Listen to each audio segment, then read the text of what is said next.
ডাকসু ৪ মাস আ পূর্তি হলো। এই ৪ মাসের মধ্যে আমরা চেষ্টা করেছি যতগুলো ইশতেহার দিয়েছিলাম প্রত্যেকটি ইশতেহার অ্যাড্রেস করার জন্য।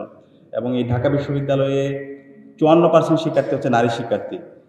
এই নারী শিক্ষার্থীরা তাদেরকে যেভাবে তাদের যে অধিকার, তাদের যে ন্যায্যতা এনশিওর করা দরকার ছিল, গত ১০৪ বছরে সেটা আমরা নিশ্চিত করতে পারিনি। আমরা বারবার বলছি আমাদের নারী শিক্ষার্থী, আমাদের বোনদের আবাসন সংকট থাকা চলবে না। শিক্ষার্থীদের কোনো ধরনের আবাসন সংকট রাখা যাবে না। তো ১০৪ বছরে চাইলে এই সংকটগুলো দূর করা যেত। কিন্তু বিশ্ববিদ্যালয় প্রশাসন এবং এখানে যারা দায়িত্বে ছিল, রাজনৈতিক দলগুলো তাদের সদিচ্ছার অভাবে এই সংকটগুলো কৃত্রিমভাবে তৈরি করে রাখা হয়েছিল। তো আমরা আমাদের ইশতেহারে বলেছিলাম আমাদের বোনদের আবাসন সংকট দূর করার জন্য আমরা কাজ করব। তো গত ৪ মাস জুড়ে আমরা চেষ্টা করেছি, বিশ্ববিদ্যালয় প্রশাসনের সাথে অনেকবার বসেছি, সরকারের দায়িত্বশীল পর্যায়ে যারা আছে তাদের সাথে বসেছি, যারা ডোনার আছে তাদের সাথে বসেছি এবং ইন্টারন্যাশনাল যারা স্টেক হোল্ডার আছে তাদের সাথে বসেছি। তো আমাদের পরিকল্পনা হলো আমাদের যারা শিক্ষার্থী আছে, বিশেষ করে আমার বোনরা, নারীদের জন্য কোনো ধরনের যেন আবাসন সংকট না থাকে।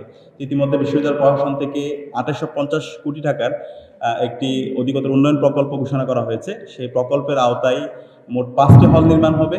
আশা করছি এই হলগুলোর যদি নির্মাণ কাজ শেষ হয়, আমাদের শিক্ষার্থীদের, বিশেষ করে নারী শিক্ষার্থীদের আবাসন সংকট থাকবে না ইনশাআল্লাহ।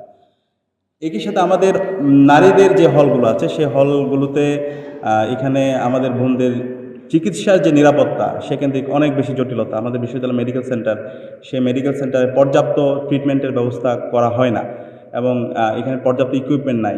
আর আমাদের যেই প্রাইভেট যে মেডিকেলগুলো আছে, সেই মেডিকেলগুলোর যে খরচ, সে খরচ দিয়ে আমাদের বোনদের, নারীদের যেভাবে তার চিকিৎসার যে অধিকার, সে অধিকারটা নিশ্চিত হয় না। তো সেই জায়গা থেকে আমরা চেষ্টা করছি আমাদের মেডিকেল সেন্টারটাকে আধুনিকায়ন করার জন্য এবং আধুনিকায়নের ইতিমধ্যে আমরা অনেকটা কাজ শেষ করতে পেরেছি।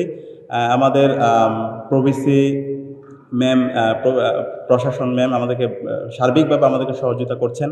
এর বাইরেও বিভিন্ন সময়ে অনেকেই মেডিকেল সেন্টার নিয়ে কাজ করেছেন। আমরা সবার প্রতি কৃতজ্ঞতা জ্ঞাপন করছি এবং টিকা তার্কিভিত্তিক একটি প্রতিষ্ঠান, তারাও এখানে প্রায় ৩ কোটি টাকার কাজ করেছেন। তো আমরা আশা করছি আমাদের মেডিকেল সেন্টারটাকে খুব দ্রুতই একটা পূর্ণাঙ্গ আধুনিক সেন্টারে আমরা রূপান্তর করতে পারবো।